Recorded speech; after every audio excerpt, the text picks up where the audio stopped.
The position of the particle is given by equation s equals t over t squared plus 5. So we want to find out at what time the particle is going to reverse its direction. Well, reversing its direction means it's going to go from either down to up or up to down. And essentially we want to know when the velocity is going to change direction or go from positive to negative, which means that it must go through a velocity of 0, or in other words, this derivative must be equal to 0. So it's good to know what this graph looks like, and you may not know what this graph looks like, but it has a horizontal asymptote at 0, it's got a 0 at 0, and it happens to go through the graph kind of like that. Okay, so first of all, I want the derivative. So I'm going to differentiate. S prime of t is equal to t squared plus 5 minus t times 2t all over the derivatives, all over the denominator squared. And simplifying that expression, I end up with negative t squared plus 5 over t squared plus 5 all squared. Okay, so that's my derivative, and I want to make that equal to 0. I'm just going to solve the numerator of this equal to 0 to solve this equation. So t is equal to plus minus square root 5. Okay, so then if I were to do my slope chart here, I can see that at negative root 5, positive root 5, I'm going to have slopes of 0. And I can test the slopes, but we can see by our slopes here that's going to look like this. Okay, and again, I could always substitute in at values of t to work out whether these slopes are positive or negative. So I can see that they're reversing directions, although I don't really need to know if it's going from negative to positive. It's reversing its direction of motion at t equals root 5 and negative root 5. Okay, so that's for part 1, t is equal to plus minus root 5. For part 2, it says where is the particle at that time? Well, if I want to know the position of that particle, I need to use the s function. So I want to find out s of root 5.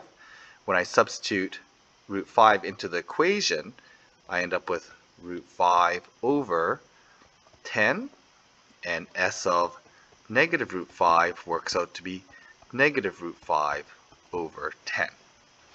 Okay, so that would be the y coordinate here and here. So that would be the position of the particle at t equals root 5. Okay, so that would be root 5 here, negative root 5 here.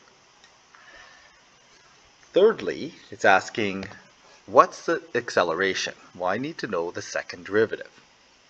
So for part 3, I'm going to find the second derivative, which means I need to differentiate the first derivative.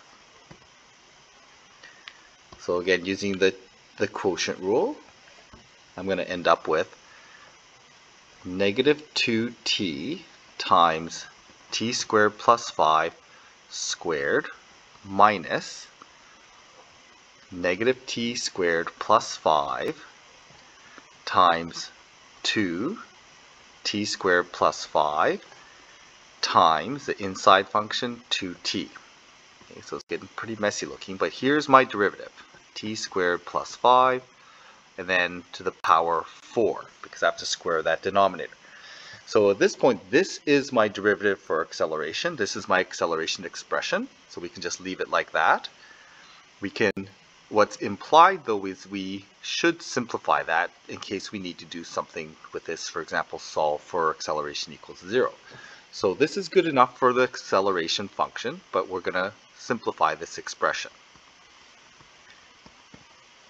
So when I expand this out, well, first of all, I'm going to simplify some of the common factors. I've got a common factor of t squared plus 5, so I'm going to cancel those factors out. Okay, make note negative t squared plus 5 doesn't cancel. Once I do that, I can expand this bracket. I get negative 2t cubed minus 10t. Multiplying this through, I'm going to end up with positive. That's negative, negative. So t squared times 4t is 4t cubed. I'm going to end up with negative 5 times 2 times 2. That's going to be negative 20. And that's going to be t. So I have some like terms I can combine.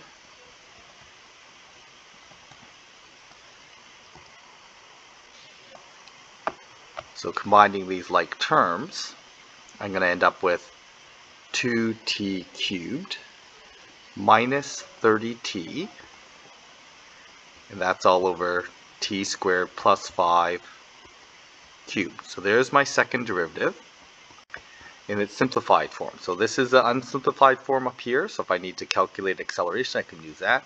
If I want to use a simplified form, it's this. And this form, if I were to ask to solve for where acceleration is equal to 0, I can easily factor this and solve this numerator.